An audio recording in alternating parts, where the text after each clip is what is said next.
Alright, mabsat. Naku, grabe naman itong si Attorney Rene Bueno. Non-bailable si Panday, pero nakalabas. Bakit nakapag-bail? Alamin natin kay Attorney Rene Bueno.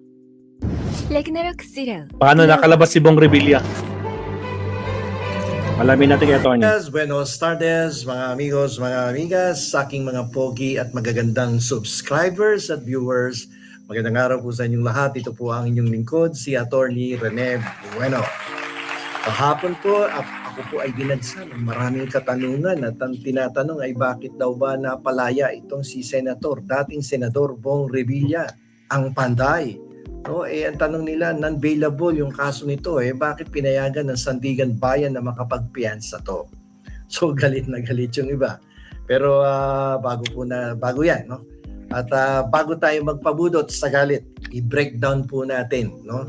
Sa simpleng Tagalog, na may halong konting chismis sa batas, no, para maunawaan natin kung bakit non-bailable daw pero pinalabas naman si senator o dating senador na si Bong Revilla. Ayan, nagamit na ni Bong Revilla ang kanyang agimat, no? At nagamit na niya ang galing ng kanyang pagiging isang panday. Okay, so ano ba itong non-bailable offense na to? Alam niyo po, sa totoong buhay, no, at sa batas, no, wala pong krimen na 100% literal na non-bailable sa simula pa lamang. Kasi ang ibang tao, pag narinig ng nilang non-bailable, abay, akala hindi na makakalabas yan, no, habang buhay at hanggang hindi pa na-desisyonan, habang walang desisyon ng korte. Okay?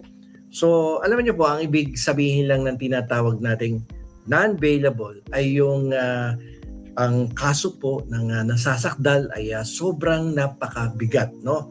At dito, pag sobrang bigat ng kaso mo, hindi ka pwedeng mag-abot agad ng cash na piyansa, no? Sa counter doon sa kukom para makauwi ka kagad kapag ikaw ay inaresto. Hindi po ganoon kapag sobrang bigat, no, at considered as heinous crime o may kaparusahan na reclusion perpetua o life imprisonment ang iyong kaso, hindi ka kagad papayagang makapagpiyansa. Okay? So, kasi kapag reclusion perpetua, life imprisonment, ang mga imposable penalty sa kaso mo, at hindi simpleng pagnanakaw lang ng manok o pagnanakaw ng pag-ibig, no? Hindi ka kagad makakapagpiyansa.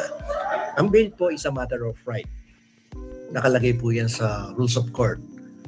Magbayad ka ng piyansa, lawas ka muna habang may trial. Pero kapag mabigat ang kaparusahan, hindi ka agad-agad papayagang makapagpiyansa. May proseso pong pinagdadaanan yan. Pero kapag mga minor na kaso, katulad ng pagnanakaw ng manok, no, at pagnanakaw ng pagmamahal, ayan, makakapagpiyansa ka kagad. Okay? So dito, ang kaso is malversation through falsification na lagpas na ang kaparusahan ay napakabigat. So dito, kailangan mo pong pumasok sa tinatawag na bail hearing. Kasi pag mabigat ang kaso mo at mabigat ang kaparusahan, magpapile ka ng petition for bail. Kapag hindi naman, motion lang, no? Kapag medyo light ang iyong kaso, motion. Kapag mabigat, petition na yan sa korte.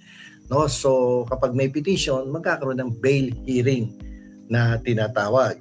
Okay?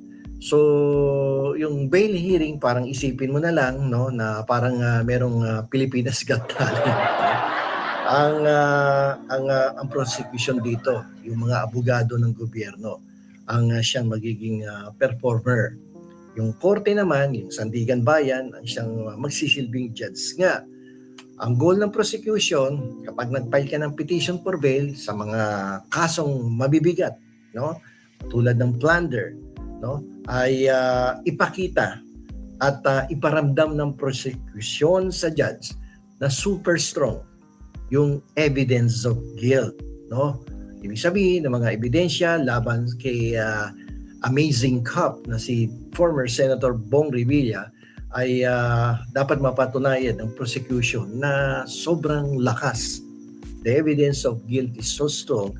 That is why kapag nag-file ng petition for bail yan, hindi yan pagbibigyan. Kaso ang nangyari dito sa sitwasyon ni Bong Revilla, hindi napatunayan ng prosecution na malakas masyado ang ebidensya laban sa kanya. Yung evidence of guilt is not that strong. That is why yung petition for bail ibinigay sa kanya. Okay? So, kalimitan ganito nangyayari dyan sa parte ng prosecution. Sasabi nila, Judge, tingnan mo, ito yung mga dokumento at resibo. Sobrang talagang maniniwala ka na may kasalanan talaga itong si Amazing Cup, no? Si Panday. No, ito malakas ang aming ebidensya. Pero tinitingnan ng korte yan, pinag-aaralan po ng korte yan. At kapag ang korte, si judge ay medyo bitin, no? At nakulangan sa ebidensya na pinakikita ng prosecution, ay pwedeng, no, makalaya ang akusado sa pamamagitan ng paghiling ng piyansa sa husgado at palayaan siya temporarily habang wala pang final verdict. Ganun po yon. So, dahil pumalyang patunayan ng prosecution, no, sa bail hearing na nalagpas hangin ang lakas ng ebidensya nila, pumapasok po dito yung rule ng konstitusyon. Kasi sa ating saligang batas, lahat po ng tao ay presumed innocent hanggat hindi pa napapatunayang guilty beyond reasonable doubt. Okay, so kaya boom, no? Pinayagan mag-post ng 1 million na piyansa si Amazing Cup, ang Panday. So ang Panday ngayon ay nandiyan sa Cavite at pansamantalang humihiga sa kamang malambot, hindi tulad doon sa City Jail. Naku, parusa doon. At ako ay baka mamaya may lamok pa doon, no? At hindi ka aya-aya ang kapaligiran dahil alam niyo naman, Bong Revilla, sanay yan sa rangya sa buhay. Diba? So, ang tanong tuloy ng ating mga kababayan, ng ating mga amigos, mga amigas, meron po ba, sir, special treatment dito sa kaso ni Bong Revilla? Sikat tong senador, dating senador na to, mabango at action star, no? Kaya natural lang na isipin po ng ating mga kababayan na merong magic o VIP card sa justice system. Itong si Bong Revilla, pangalawang beses na to, no, na nagpabalik-balik diyan sa kulungan at ngayon nga ay muling pansamantalang makakalaya.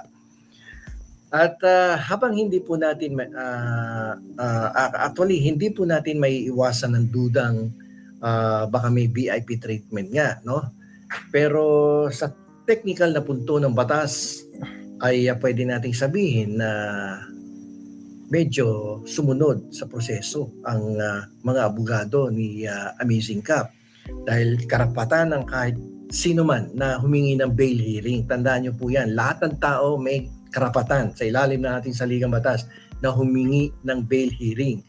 Kung ang isang ordinaryong mamamayan o isang ordinaryong citizen na nakasuhan ng reklusyon perpetua o life imprisonment ay nakapag-bail hearing, nakaatin ng bail hearing at nakitang mahina ang ebidensya ng gobyerno sa antas na yon, pwede rin siyang magpiyansa. Okay? So lahat ng may kasong kasing halin tulad ng kay Amazing Cup ay pwede magpiyansa. Ang problema lang kasi, kadalasan ang mayayamang akusado ang may pambayad sa magagaling na abogado para maghukay ng kahinaan ng ebidensya na iprinisinta ng prosecution. Siyempre, mayaman yan, dating artista, malakas kumita, naging senador pa. So makakakuha yan ng magaling na abogado para makakita ng butas para pagbigyan ng kanyang kahilingan na magkaroon ng piyansa. So, pero tandaan nyo po, yung piyansa po is not layak na forever. Wala pong ganon. So, itong piyansa na to ay binibigyan lamang siya pansamantala ng temporary liberty. Temporary lang. Okay? So, yung mga bata ni Bong Revilla, wag muna kayong mag-ipon ng resibo para sa victory party dahil ang piyansa ay parang passes po lamang yan to leave the detention center habang nililitis ang kanyang kaso sa Sandigan Bayan. Hindi yan hindi yan victory on the part of ang Panday, no, ni former Senator Bong Revilla. Hindi po ibig sabihin na absuelto siya o kaya ay not guilty siya. Si Bong Revilla po ay pinayagan lang matulog sa sarili niyang kama na napakalambot habang nagpapatuloy ang trial at nililitis ang kanyang kaso. Dito, ang ibig sabihin nito ay tuloy ang laban, tuloy ang kaso, tuloy ang pagdinig, pero kapag sa kalagitnaan hanggang dulo ng kaso ay napatunayan ng prosekusyon na malakas pala ang ebidensya, balik kulungan yan. So kapag sa mismong dulo ng kaso ay napatunayan ng prosekusyon na guilty beyond reasonable doubt siya, babawiin po yung piyansa, ika-cancel yan ng hukuman. At magbabalik bayan po yan sa kulungan para pagdusahan ang parusang ipinataw ng hukuman. Okay, so hindi pa libre si Bong Revilla. Ulitin ko, temporary liberty lang po yun dahil pumalya o sumabit, pumalpak ang prosecution sa presentation of strong evidence. So, ibig sabihin sa madaling salita, si dating Senador Bong Revilla ay hindi po pinawalang sala, no? Kundi dahil pumalya ang prosecution na maglabas ng killer evidence sa ginanap na bail hearing niya, ay napagbigyan ng kahilingan na makalaya siya temporarily. Parang basketball game lang yan, no? Dito sa unang yugto ng kanyang trial, natalo ang prosecution sa first half, no? First half, that is the bail hearing. Pero tuloy pa rin lalaro, no? Hanggang fourth quarter yan eh. At kung ano yung magiging final score at makaka-recover o makakapag-rally, no, ang prosecution dahil medyo nakahabol ang defense, hinabol ng prosecution, at kung magpapatuloy ang prosecution na makahabol sa score ay magbibigay ng desisyon in favor of the prosecution. At ang final judgment, yung final score, kung convicted, si Bong Revilla po ay muling babalik sa kulungan at pagdudusahan niya ang kasalanan niya tungkol dito sa mga kasong kinakaharap niya sa Sandigan Bayan.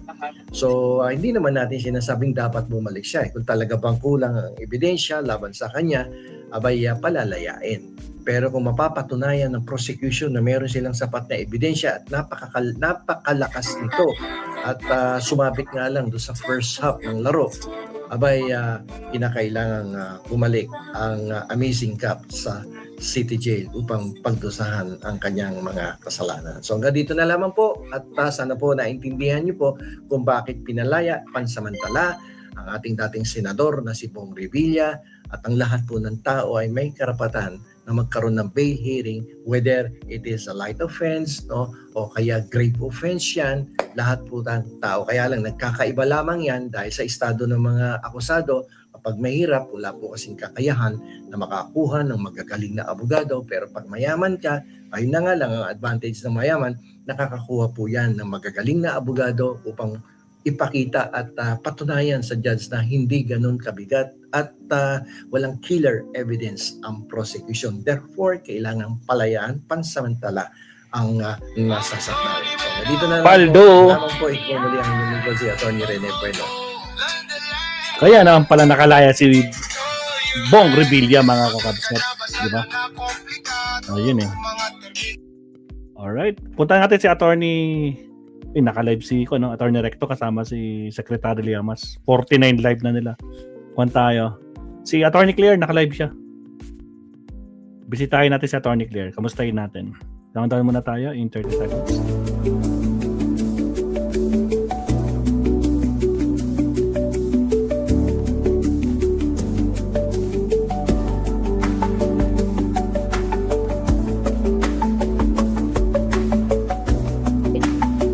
Sabi ni Harry Roque,